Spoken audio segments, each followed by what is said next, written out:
ഒറ്റ മന്ദാരം. രചന അൻഷി. അവതരണം ജംസി. അങ്ങനെ പറയല്ലേ, കളഞ്ഞിട്ടേ അവൾ പോകൂ. ഹേമ, അതങ്ങ് കളഞ്ഞേക്ക്. ഹേമയ്ക്ക് പിന്നിൽ നിന്നും ആകാശ് പറഞ്ഞതും ഹേമ വിളറിപ്പോയിരുന്നു. സാർ, പറഞ്ഞത് മനസ്സിലായില്ലെന്നുണ്ടോ? ഇവളെ കാണിച്ച് ഭീഷണിപ്പെടുത്തിയ ആ വീഡിയോ കളഞ്ഞിട്ടേ ഇവൾ ഇവിടെ നിന്ന് പോകൂ എന്ന് ആകാശ് ഒന്നുകൂടി കനപ്പിച്ച് പറഞ്ഞതും ഹേമ ഭയന്നു പോയി. എല്ലാം ഇവരറിഞ്ഞിരിക്കുന്നു എന്നത് അവളുടെ ധൈര്യത്തെ കളഞ്ഞിരുന്നു. ഹേമയുടെ ഫോൺ എടുത്തുകൊണ്ട് അനുവിന് നൽകിയതും അവൾ അവൻ്റെ മുഖത്തേക്കൊന്ന് നോക്കി. അതിൽ ആവശ്യമായ ഒരേയൊരു കാര്യം മാത്രം മതി എനിക്ക്. അത് ചെയ്തിട്ട് നീ ആ ഫോൺ എന്താന്ന് വെച്ചാൽ ചെയ്തോ. ആകാശ് പറഞ്ഞതും അവൾ അവനെ നോക്കി. കോൾ ലിസ്റ്റ് എടുക്ക്. അതിൽ അവസാനമായി വിളിച്ചു വെച്ച നമ്പർ ഏതാന്ന് നോക്ക്. അവൻ പറഞ്ഞതുപോലെ അവൾ ചെയ്തിരുന്നു. സാർ, ഒരു നമ്പറാ. കോൾ ഡ്യൂറേഷനും സമയവും നോക്കാനോ?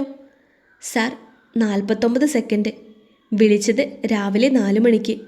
ആ നമ്പറിലേക്ക് ഒന്ന് കോൾ ചെയ്യേ. ഹേമ നെറ്റിയിലെ വിയർപ്പ് തുടച്ചുകൊണ്ടിരുന്നു. കോള് പോയതും മറുതലയ്ക്കിൽ ഒരു പുരുഷ ശബ്ദം കേട്ടിരുന്നു. Hello sir. തന്നോടല്ല ഹേമ, അവൻ ആകാശ്. അവനോടാണ് എനിക്ക് പറയാനുള്ളത്. അവൻ പറഞ്ഞു തുടങ്ങിയതും മഹിയും സണ്ണിയും എത്തിയിരുന്നു. നിങ്ങൾ എന്താ കരുതിയത്? ഒറിജിനൽ മാറ്റി പകരം നിങ്ങൾ വെച്ച ഡ്യൂപ്ലിക്കേറ്റ് മെറ്റീരിയൽസ് ഒരു നാടകം കളിച്ച് ഹേമയുടെ കയ്യിൽ എത്തിച്ചാൽ എല്ലാം അവസാനിച്ചെന്നോ? ഒറിജിനൽ നിങ്ങളുടെ ക്യാബിനിൽ ഇപ്പോഴും ഭദ്രമായി ഉണ്ടെന്നല്ലേ വെപ്പ്? ഒരു പുച്ഛത്തോടെയുള്ള അയാളുടെ സംസാരം കേട്ട് സണ്ണി അവരുടെ ക്യാബിനിലേക്ക് ഓടിയിരുന്നു.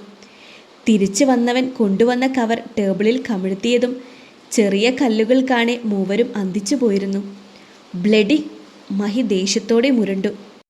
എൻ്റെ ലക്ഷ്യത്തിൻ്റെ ആദ്യ പടി ഒരിക്കൽ കഴിഞ്ഞു. ഇത് 2ാം പടി. മെറ്റീരിയൽസ് ഇല്ലാതെ നിങ്ങളുടെ വലിയൊരു നഷ്ടം ഈ വർഷത്തെ കോണ്ടസ്റ്റിൽ ഇവിടെ അവസാനിക്കില്ല. ഓരോന്നോരോന്നായി തുടങ്ങിയിട്ടേയുള്ളൂ. അത് പറഞ്ഞു കഴിഞ്ഞതും ഫോൺ വെച്ചിരുന്നു. തകർന്ന മനസ്സുമായി ഇരിക്കുമ്പോൾ ഹേമയോടുള്ള ദേഷ്യത്തിൽ മഹിയുടെ രക്തം തിളച്ചു. ആഞ്ഞുകൊണ്ട് അവൾക്കൊരു അടി കൊടുക്കുമ്പോൾ അവൾ വീണുപോയിരുന്നു. അനു പേടിയോടെ പുറത്തേക്കോടി. ഭയത്തോടെ പോകുമ്പോൾ ആ ഫോൺ അവളുടെ കയ്യിൽ ഭദ്രമായിരുന്നു. ഹേമയുടെ മുടിക്കുത്തിൽ പിടിച്ചുകൊണ്ട് അവളെ ഉയർത്തിയിരുന്നു മഹി. പറയ്, ആരാ അവൻ? നിനക്ക് എങ്ങനെ പരിചയം? എനിക്കറിയണം. മഹി അവളുടെ മുടിയിൽ ഒന്നുകൂടി ബലമായി പിടിച്ചിരുന്നു. എനിക്ക് നേരിട്ടറിയില്ല. പണം അക്കൗണ്ടിൽ എത്താറുണ്ട്. അയാൾ പറയുന്നത് പോലെ ആ മെറ്റീരിയൽസ് എടുത്തു കൊടുത്താൽ എനിക്ക് കിട്ടുന്നത് 20 ലക്ഷമായിരുന്നു. പക്ഷേ എനിക്കതിന് കഴിയില്ലെന്ന് അറിയുന്നത് കൊണ്ട് തന്നെ അനുവിനെ കൂട്ടിപ്പിടിച്ചത്. പക്ഷേ വേറെ ആരോ അവർക്ക് വേണ്ടി ഇവിടെ കളിക്കുന്നുണ്ടെന്ന് എനിക്കറിയില്ലായിരുന്നു. ഹേമ ഒരു കരച്ചിലോടെ പറഞ്ഞതും മഹി ദേഷ്യത്തോടെ അവളിലെ പിടിവിട്ടു. ഇപ്പം പൊക്കോണം. ഇനി ഇവിടെ നിങ്ങളുടെ സേവനം വേണ്ട. അയ്യോ, അങ്ങനെ പറയല്ലേ. ഇനിയൊരു തെറ്റും ഞാൻ ചെയ്യില്ല. ഹേമ കരച്ചിലോടെ കൈകൂപ്പി പറഞ്ഞതും മഹി ദേഷ്യത്തിൽ പുറത്തേക്കിറങ്ങി. ഇന്ന് തന്നെ ഇറങ്ങിക്കോണം, ഇല്ലെങ്കിൽ ന്യൂസിൽ നിറഞ്ഞാടും നീ. ഭീഷണിയോടെ ആകാശ് പറഞ്ഞതും അവർ തൻ്റെ ബാഗുമെടുത്ത് പുറത്തേക്കിറങ്ങി.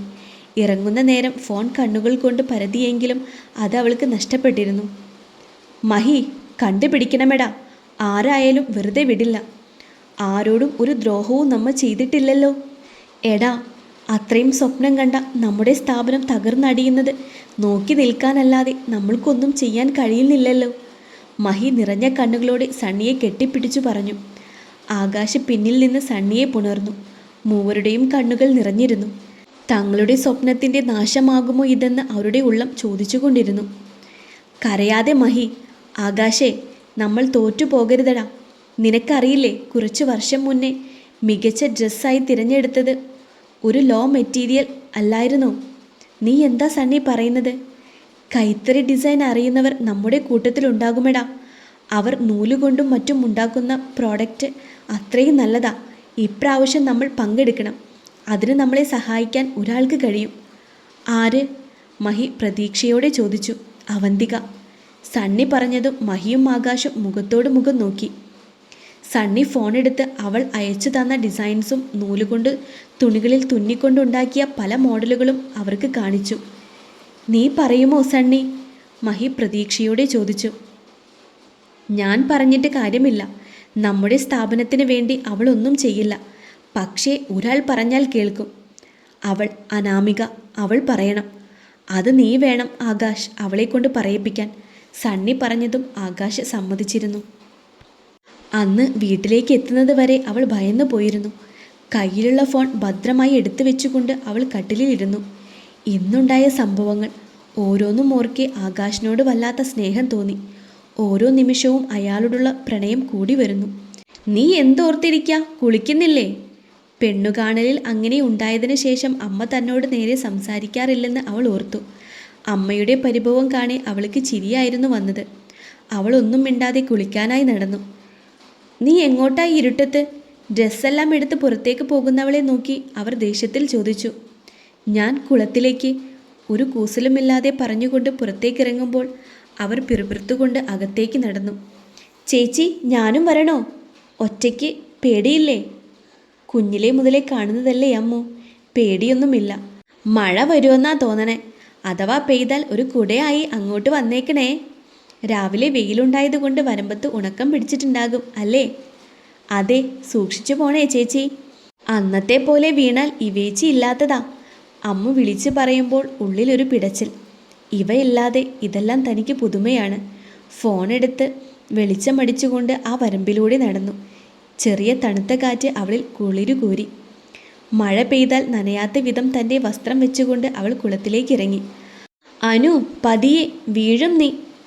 ഇവ അടുത്തിരുന്ന് പറയുന്ന പോലെ, അവളുടെ ശബ്ദം കേൾക്കുന്ന പോലെ. ഫോണെടുത്തുകൊണ്ട് പടവിലിരുന്ന് അവൾ ഇവയെ വിളിച്ചു. അനു. അത്രയും സന്തോഷത്തോടെയുള്ള സ്വരം. ഇവ, എനിക്ക് നിന്നോടിന്ന് ഒരുപാട് സംസാരിക്കാനുണ്ടടി. അടുത്ത് കിടന്ന ചില്ല് കുളത്തിലേക്ക് എറിഞ്ഞുകൊണ്ട് അവൾ പറഞ്ഞു. നീ എവിടെയാ? വെള്ളത്തിൻ്റെ ശബ്ദം കേൾക്കുന്നു. കുളത്തിലാണോ? അതെ. ആരാ നിൻ്റെ കൂടെ? അമ്മുവോ? അവൾ പഠിക്കുക, അതുകൊണ്ട് വിളിച്ചില്ല. ഞാൻ ഒറ്റയ്ക്കാണ് വന്നേ. നീ എന്ത് പണിയാനോ കാണിച്ചേ? രാത്രി, അതും ഒറ്റയ്ക്ക്. നീ ഫോൺ വെച്ച് പെട്ടെന്ന് കുളിച്ച് പോകാൻ നോക്ക്. വീട്ടിലെത്തിയിട്ട് എന്നെ വിളിച്ചാൽ മതി. ഫോണ് കട്ടാക്കി ഇവ പോയതും അവളിൽ താൻ ഒറ്റയ്ക്കായതിൻ്റെ ഭയമാണെന്നോർത്ത് അനു ചിരിച്ചുപോയി. ഫോൺ കട്ടാക്കി വെച്ചതും ഉടനെ ആകാശിൻ്റെ കോൾ വന്നിരുന്നു. അവൾ ചെറുപുഞ്ചിരിയോടെ ഫോൺ എടുത്തു. സാർ. അനു, ഞാൻ തൻ്റെ വീടിൻ്റെ മുന്നിലുണ്ട്. എന്താ? അവൻ പറഞ്ഞതും അവൾ ഞെട്ടിപ്പോയി. താനൊന്ന് ഇറങ്ങി വാ, എനിക്ക് സംസാരിക്കണം. അവൻ പറഞ്ഞതും അവളൊന്ന് ഭയന്നു. സാർ, എന്തെങ്കിലും പ്രശ്നം? ഞാനിപ്പോൾ വീട്ടിലില്ല, പുറത്താണ്. ഇവിടെ അടുത്ത് ഒരു കുളത്തിനവിടെയാ. അതെവിടെയാ? താൻ പറ, ഞാൻ അങ്ങോട്ട് വരാം. ഇങ്ങോട്ടോ? അതെ, അത്യാവശ്യമാണെന്ന് പറഞ്ഞില്ലേ. അനാമിക എവിടെയാണെന്ന് പറയും.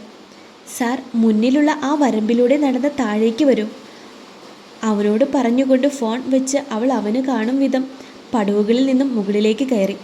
ഫോണിലെ വെളിച്ചത്തിൽ അവളെ കണ്ടതും അവനൊന്ന് നിശ്വസിച്ചുകൊണ്ട് നടപ്പിൻ്റെ വേഗത കൂട്ടി. എന്താ സാർ? അവൾ ചോദിച്ചതും അവനൊന്ന് പിന്നിലേക്ക് നോക്കി. ഇരുട്ടാണ്. കുളത്തിൽ ശരിക്ക് കാണുന്നു പോലുമില്ല. ഈ ഇരുട്ടിലാണോ ഇവള് വന്നിരിക്കുന്നേ? അവൻ അവളെ ഒന്ന് സംശയത്തോടെ നോക്കി. അവളും കുളത്തിലേക്ക് നോക്കി. അവൾ ഫോണിൻ്റെ ഫ്ലാഷ് ഓണാക്കിക്കൊണ്ട് ഒരു മൂലയിലായി ഒതുക്കി വെച്ചു. അവൻ അവൾ ചെയ്യുന്ന പ്രവൃത്തിയിൽ ശ്രദ്ധിച്ചു. എന്താ സാർ? അത് ഇങ്ങോട്ട് ഇരിക്കുന്നതിൽ ബുദ്ധിമുട്ടുണ്ടോ? കുളത്തിലെ പടവ് കാണിച്ചുകൊണ്ട് അവൾ ചോദിച്ചതും അവൻ ഇല്ലെന്ന് തലയനക്കി. അവൾ വെള്ളത്തിൽ കാലിട്ടുകൊണ്ട് മുകളിലെ പടവിലിരുന്നു. അവൻ അടുത്ത മുകളിലെ പടവിലിരുന്നു. കാറ്റിൽ പറക്കുന്ന അവളുടെ മുടിയിഴകൾ കൈകൊണ്ട് അവനൊന്നു തട്ടി. ഈ മുടിയൊന്ന് കെട്ടിവെക്ക്, മുഖത്തേക്കാണ് വരുന്നത്. മുഖം ചൊറിഞ്ഞുകൊണ്ട് അവൻ പറഞ്ഞതും അവൾ മുടികൾ കൂട്ടിപ്പിടിച്ചുകൊണ്ട് ഉച്ചയിൽ കെട്ടിവെച്ചു. സാറ് കാര്യം ഇപ്പോഴും പറഞ്ഞില്ല. അനു, താൻ കണ്ടതല്ലേ എല്ലാം. ഈ വർഷം നമുക്ക് പങ്കെടുക്കാൻ കഴിയില്ല. ഇനി കഴിയണമെങ്കിൽ താൻ മനസ്സ് വെക്കണം. ഞാനോ? അതെ, താനും ഇവയും കൂടി നിങ്ങൾ പഠിച്ച പോലെ 2 മോഡൽ ഡ്രസ്സ് ഉണ്ടാക്കിയെടുക്കണം. അതിന് വേണ്ട സാധനങ്ങൾ, തുണികളെല്ലാം വാങ്ങിക്കാം. വലിയൊരു സംഖ്യ നഷ്ടം വന്ന് നിൽക്കുവാണ്, നിനക്കറിയാലോ. ഇവയെ കൂടി വിളിച്ച് നിങ്ങളുടെ ഡിസൈനിൽ 2 ഡ്രസ്സ്. താൻ സഹായിക്കില്ലേ? ആകാശ് പ്രതീക്ഷയോടെ അവളെ നോക്കി.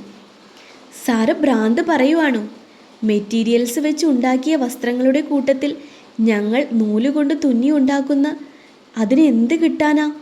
അതും പണ്ട് 10ാം ക്ലാസ് വെക്കേഷൻ സമയം പഠിച്ചത്. പ്ലീസ്, നിങ്ങൾ ശ്രമിക്കണം.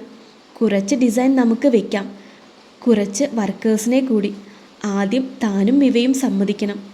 നിങ്ങൾ ഇവയോട് നല്ല അടുപ്പമായിരുന്നതല്ലേ, ഒന്ന് പറഞ്ഞു നോക്കാറുന്നില്ലേ? ഞങ്ങൾ പറഞ്ഞാൽ അവൾ സമ്മതിക്കില്ലെന്ന ഉറപ്പുണ്ടായത് കൊണ്ടാ തന്നോട് സഹായം ചോദിച്ചത്.